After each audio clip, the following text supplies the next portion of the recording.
Mananga jagada gada garbida bida yo ero ere mananga jagada gade garbida bida yo ero ere mananga jagada gade garbida bida yo ero ere.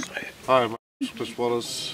I am the manager for the horse program and cultural track, and based on this horse culture track is, you know, getting young people to come out and learn about the land and learn about their spirit. A lot of young people that we have here is from juvenile, having problems with drug and alcohol, and we sort of want to support them on showing, leading a good example and to live a better life. And being out here is just one of the magic we see in a young person's life, where they,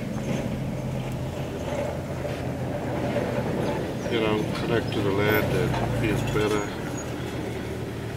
and just to see them happy, you know. And the men and the elders here have decided to make a group to share what we have here and try and make them feel better and bring them back for who they are.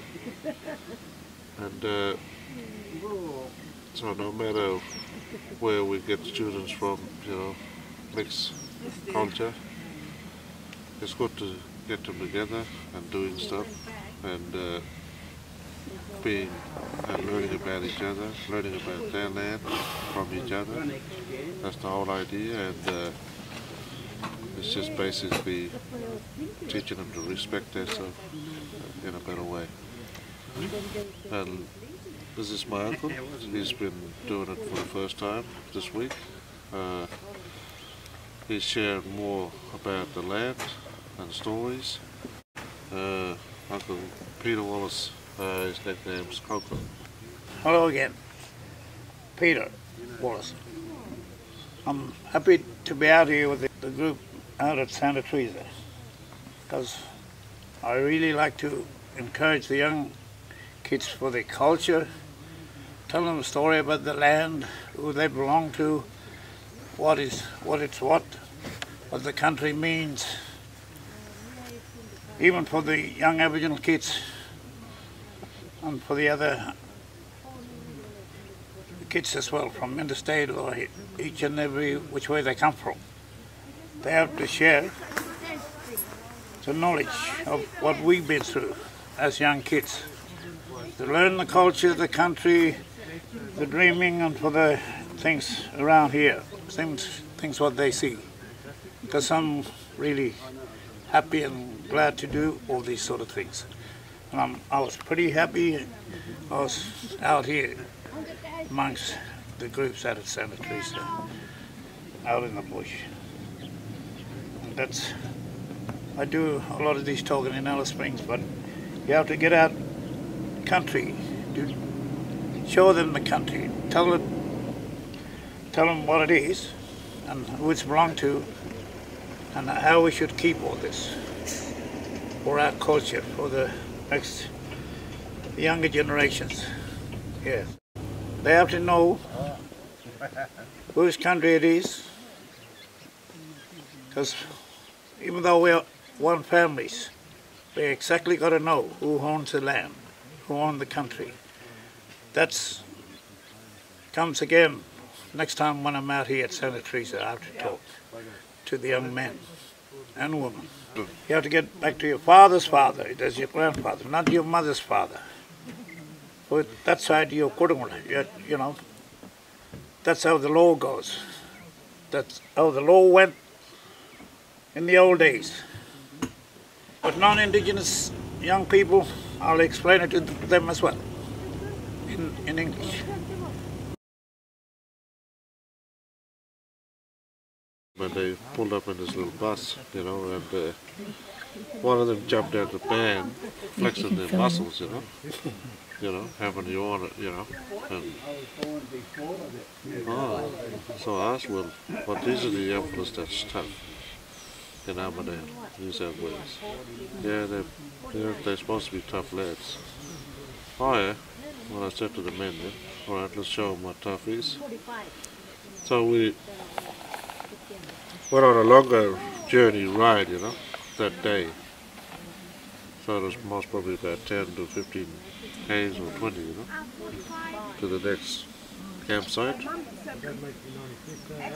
So we had exactly the right number of horse for them, and we didn't have much vehicle. They was all packed. We made sure they don't get on the cars. Yeah. And it was really fun, and they was really tough, standing there, and as soon as I checked them on that day, then we arrived at the other camp. It was all dead.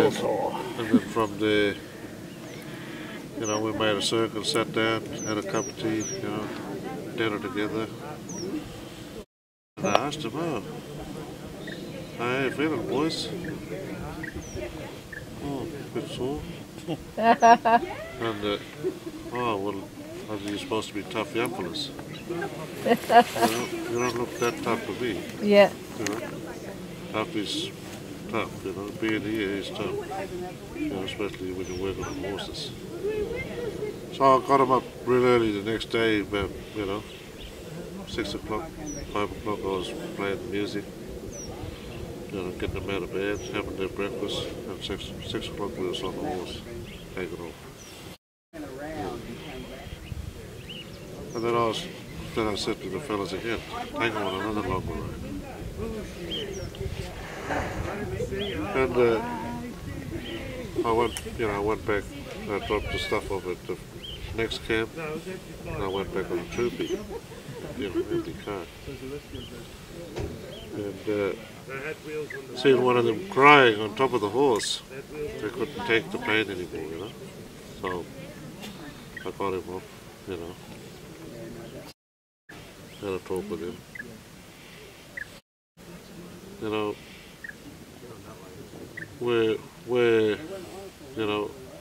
We're just trying to teach you what being tough is. I was just going to say toughen up. The elders before us, they're more tougher. Yeah. They work more harder. Much. And that's why I did this, because I heard a lot of things about them. You're not respecting your elders in your community. You're not really, listening to your parents.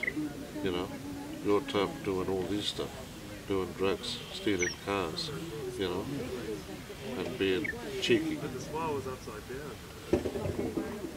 Yeah. So when the boys went back to Armadale, they invited us to come down. So we went. You know what they're doing today? They're training show jump dogs. Oh, truly. And they're doing Ironman welding today. Oh, truly.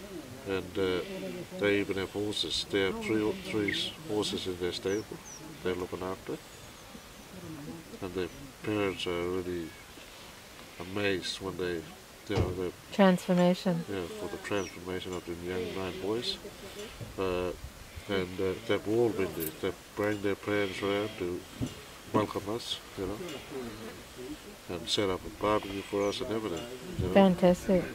And so that's the magic that happens in this horse track,